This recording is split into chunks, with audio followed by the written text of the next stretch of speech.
बहुत समय पहले एक छोटा सा शांत गांव था जिसका नाम था चंदनपुर। गांव के बिल्कुल पास एक पुराना बाग था जहां सालों से खड़ा था एक विशाल आम का पेड़। लोग कहते थे ये पेड़ साधारण नहीं है, शायद इसी डर से कोई वहां जाता नहीं था। लेकिन एक बच्चा था, छोटा सा भोला सा। उसका नाम था गोलू। जब भी गोलू का मन उदास होता वो चुपचाप इसी पेड़ के नीचे आकर बैठ जाता।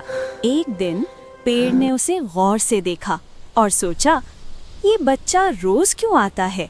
पेड़ दादा ने उससे पूछा, ए लड़के, इतना उदास क्यों बैठा है? गोलू चौंक गया, इधर उधर देखने लगा। पेड़ दादा ने फिर पूछा, ए लड़के, मैं तुमसे ही पूछ रहा गोलू हूँ। पेड़ को बोलते देख हैरान रह गया। अरे पेड़ दादा, आप बोलते हो? हाँ, अब बताओ उदास क्यों हो? मेरे साथ कोई नहीं खेलता। मेरी टहनी पर झूला बांध लो। गोलू की आंखों में खुशी चमक उठी।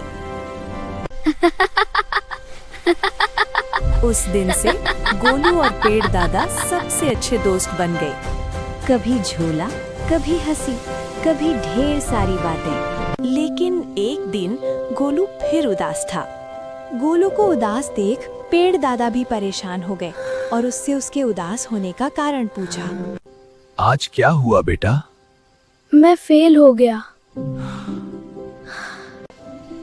पढ़ोगे नहीं तो सफल कैसे बनोगे? पेड़ दादा की बात गोलू को समझ आ गई। मुझे बहुत भूख लगी है। गोलू को भूखा देख पेड़ दादा ने कहा। ताजे आम खा लो।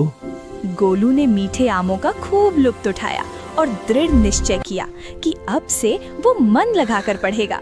उसने बहुत मेहनत की। फिर एक दिन पेड़ दादा, मुझे आगे पढ़ना है। अब मन भी लगता है पढ़ाई में, लेकिन मेरे पास पैसे नहीं हैं। मेरे कुछ फल और सूखी लकड़ियां ले जाओ बेटा, बाजार में बेच देना और अपनी पढ़ाई का पूरा खर्च निकाल लेना। भारी मन से गोलू बाजार की ओर चला। समय बीतता गया, मेहनत रंग लाई। गोलू ने 12वीं की परीक्षा में पूरे गांव में पहला स्थान पाया। पेड़ दादा, मैं पास हो गया, पूरे स्कूल में पहला आया हूँ। पेड़ ने पत्तों की बारिश कर दी, जैसे आशीर्वाद दे रहा हो, लेकिन सपने अभी बाकी थे। पेड़ दादा, मैं डॉक्टर बनना चाहता हूँ, पर इसके लिए बहुत पैसों की भी जरूरत पड़ेगी। मेरे कुछ हिस्से ले जाओ बेरा, उन्हें बेच देना और अपनी पढ़ाई पूरी कर लेना। नहीं, मैं यह नहीं कर सकता। मैं तुमसे बड़ा हूँ और तुम्हारा दोस्त भी। तुम्हें खुश देखकर मुझे बहुत खुशी होगी, इसलिए जैसा मैं कहता हूँ वैसा ही करो। पेड़ कटता रहा और गोलू आगे बढ़ता गया। पेड़ दादा अपनी टहनियां कटने के बाद भी खुश थे, क्योंकि गोलू सफलता की सीढ़ियों पर चढ़ रहा था। Don't worry, we'll take good care of you. You're in safe hands. सालों बाद गोलू एक सफल डॉक्टर बन गया और फिर एक दिन वो गांव में आया। गांव में वो सबसे मिला, लेकिन वो पेड़ दादा के पास धन्यवाद कहने भी नहीं गया। एक दिन वो दोस्तों के साथ उसी बाग में आया। देखो यार, कितना बेकार सा पेड़ है, न अब इसमें फल लगते हैं, न इसकी कोई छाया है। पेड़ दादा खामोश हो गया, उसका दिल टूट गया। याद है बेटा, कभी तुम यहीं बैठकर हंसते थे। खुश रहो, भगवान तुम्हें हमेशा खुश रखे।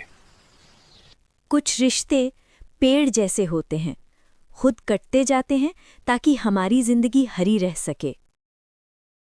पेड़ दादा चुप थे, पर उनकी खामोशी सब कुछ कह रही थी। इस कहानी में जो पेड़ दादा थे वो असल जिंदगी में हमारे माता पिता और गार्डियन हैं। वे हमेशा हमारी हर जरूरत पूरी करते हैं, अपने सपनों और खुशियों को पीछे छोड़ देते हैं। कई बार हम उन त्याग को अपनी सफलता की सीढ़ियां बनाते हैं, ऊंचाइयों को छूते हैं और नीचे देखना ही भूल जाते हैं। इसलिए हमेशा उन्हें याद रखें, सम्मान दें और उनके योगदान को कभी न भूलें। अगर आपको ये कहानी पसंद आई तो वीडियो को लाइक करें, हमारे चैनल को सब्सक्राइब करें और अपनी राय कमेंट में बताना न भूलें। वीडियो को पूरा देखने के लिए धन्यवाद। अपने माता पिता को कभी बेकार मत समझना, क्योंकि वही हमारी जड़ हैं